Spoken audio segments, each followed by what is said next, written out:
Oi, pessoal! Hoje nós vamos falar sobre a Grécia, uma das civilizações da Antiguidade Clássica, um período riquíssimo culturalmente e no desenvolvimento das civilizações antigas e que suas características influenciaram, constituem, formam a base de muitas coisas que temos até hoje, como a política, a filosofia, teatro. É o que vamos ver nesta aula. Os primeiros povos que chegaram à região que deu origem à civilização grega foram os pelasgos, que se fixaram naquela região a partir do período neolítico. Mais ou menos por volta de 1700 a.C., chegaram outros 4 povos, os aqueus, os eólios, os jônios e os dórios. Esses povos formam a base da civilização grega antiga. A história da Grécia Antiga é dividida em 5 períodos. O período pré-homérico, marcado pela predominância das civilizações de Creta e de Micenas, especialmente pelo poder de Creta sobre a Grécia. O período homérico, que diz respeito às informações que são extraídas principalmente de poemas do poeta Homero, a Ilíada e a Odisseia. O período arcaico, marcado pelo quê? Pelo surgimento dos primeiros núcleos urbanos organizados, porque a população foi crescendo e foi precisando organizar melhor o funcionamento dessa sociedade. O período clássico, com a consolidação, com o fortalecimento desses núcleos urbanos como cidades-estado, e o período helenístico, que é marcado pelo predomínio do Império Macedônio sobre a civilização grega, que passa a ser anexada ao Império de Alexandre Magno. Mas afinal, o que são cidades-estados? Cidades-estados eram núcleos urbanos independentes uns dos outros. Embora os gregos se reconhecessem como pertencentes a um único povo, cada cidade-estado tinha seu próprio governo, suas leis e seus costumes. Então, não tinha um rei de toda a Grécia. Havia o rei de Esparta. Já em Atenas, o sistema político era outro. Em Tebas, era outro. Então, a gente tem núcleos independentes, mas pertencentes e se reconhecendo como um único povo. Vamos refletir agora um pouco sobre as características de duas cidades e estados bem diferentes umas das outras, como um exemplo, dessa forma de organização. Atenas e Esparta. Atenas é conhecida como o berço da democracia, o local onde nasceu a democracia. Só que antes de se tornar uma sociedade baseada na democracia, ela teve outras formas de governo, como a monarquia, o governo de um rei, oligarquia, governo de poucos, de grupos, governo de grupos privilegiados com o poder. E teve também tirania, que é quando uma pessoa toma o poder e passa a governar de forma autoritária. A sociedade ateniense ela era dividida da seguinte forma: os eupátridas, os bem-nascidos, que eram os ricos, a nobreza, a elite da época. Os comerciantes, que enriqueceram através do comércio, mas não tinham os privilégios políticos dos eupátridas. Os metecos, que eram estrangeiros, que vinham de outra região para habitar, não eram nascidos em Atenas, então habitavam lá, mas eram de fora. Os camponeses, a camada mais baixa da população e menos privilegiada. E os escravos, que geralmente era formada por prisioneiros de guerra ou pessoas que se tornavam escravas por dívida. Devia tanto, acumulava uma dívida que perdia sua liberdade e passava a ser escravo. Como eu falei, a democracia ela não foi a primeira forma de organização política em Atenas. Ela foi conquistada através de uma série de reformas políticas que foram sendo feitas aos poucos. Dentre elas, podemos citar a reforma de Solon, que garantiu a participação dos comerciantes na política, porque ele estendeu a participação política pela renda. Então, o indivíduo que tivesse dinheiro poderia participar das decisões políticas e não apenas os nobres, os nascidos na elite.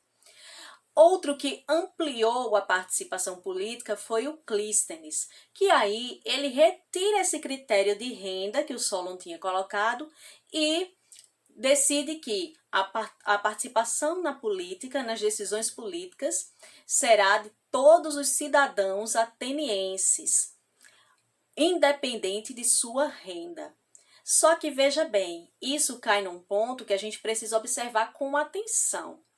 Quem era cidadão ateniense?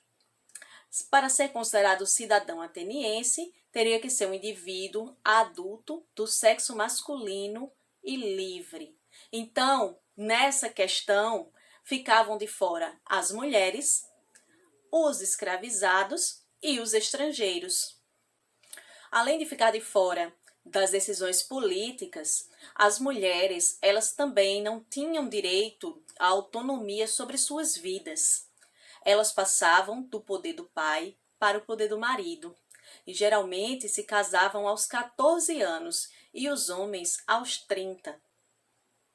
Então, essa forma de participação política em que as decisões, lembrando que a política é o espaço de tomada de decisões e quanto mais um grupo é representado nesse espaço, mais ele conquista direitos. Na democracia, essas decisões elas são tomadas depois de muitos debates, de conversa. Como dizem a política, é a arte da argumentação. Não pode haver imposição. Quando há imposição, sem que haja debate, sem que haja argumentação, é antidemocrático. Então, a democracia na Grécia era uma democracia direta, diferente de hoje, que temos a democracia representativa. Como assim? A democracia direta, os cidadãos participavam diretamente da Assembleia, já que uma pequena parcela também era considerada cidadão. Hoje, a gente, na democracia representativa que vivemos, nós elegemos nossos representantes e eles que vão decidir, argumentar, discutir e criar leis e tomar decisões para o benefício da maioria. Então, essa é a diferença da democracia, como surgiu lá na Grécia Antiga e de como ela está hoje. Diferente de Atenas, mais voltada para as questões políticas, Esparta era uma sociedade muito militarizada, uma cidade preparada para a guerra, para o conflito. A organização política deles era uma diarquia. Haviam 2 reis controlando a cidade-estado de Esparta. A educação dos espartanos era voltada para a militarização. Os meninos, eles ficavam no poder da família até os 7 anos de idade. Depois, eles eram levados para as montanhas para treinamento militar, para aguentar o frio, a fome, aprender a caçar, a lutar. E ficavam nesse treinamento até os 18 anos, quando passavam a servir ao exército. Ficavam no serviço até os 60 anos de idade. Aos 30, eles adquiriam status de cidadão, e podiam participar das decisões políticas e tinham a obrigação de casar e ter filhos. As mulheres espartanas, assim como em Atenas, elas também não tinham direitos políticos a participar da política. E como elas deveriam gerar bons filhos, com saúde, para servir ao exército, elas tinham uma rotina de exercício físico, de alimentação saudável para gerar esses homens para a pátria. Além da democracia, a cultura grega influenciou civilizações posteriores, com sua arte baseada no equilíbrio das formas, na estética, na harmonia, influenciou muitos outros movimentos artísticos que vieram depois. O teatro grego também foi muito importante. Ele era acessível a toda a população e as peças eram encenadas ao ar livre. O elenco masculino, mulheres não podiam participar, se revezavam entre os papéis masculinos e femininos e usavam máscaras.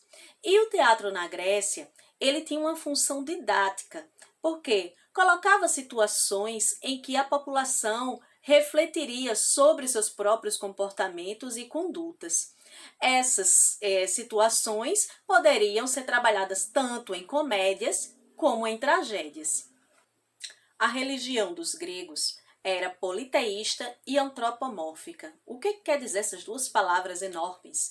Politeísta, que acreditavam em vários deuses, e antropomórfica, que esses deuses tinham forma humana. O que os diferenciava dos seres humanos era a sua imortalidade, mas eles tinham tanto forma física semelhante aos seres humanos, como características psicológicas também. Tinham qualidades e também tinham defeitos. Tinham inveja, tinham ira, mas também podiam demonstrar compaixão, podiam demonstrar bondade. Então, era uma imagem dos deuses mais próxima dessas características humanas. Há muitos mitos sobre a Grécia Antiga e que são representados em filmes, desenhos animados, jogos de videogame. Você com certeza deve estar lembrando de algum mito associado à Grécia Antiga que você viu na TV. Tem vários deles. Consegue lembrar de algum? Então, deixa esse desafio para você. Buscar referência agora desse mito grego, de algum filme, de algum jogo de videogame. Por hoje, ficamos por aqui. E até a próxima aula. Tchau, tchau!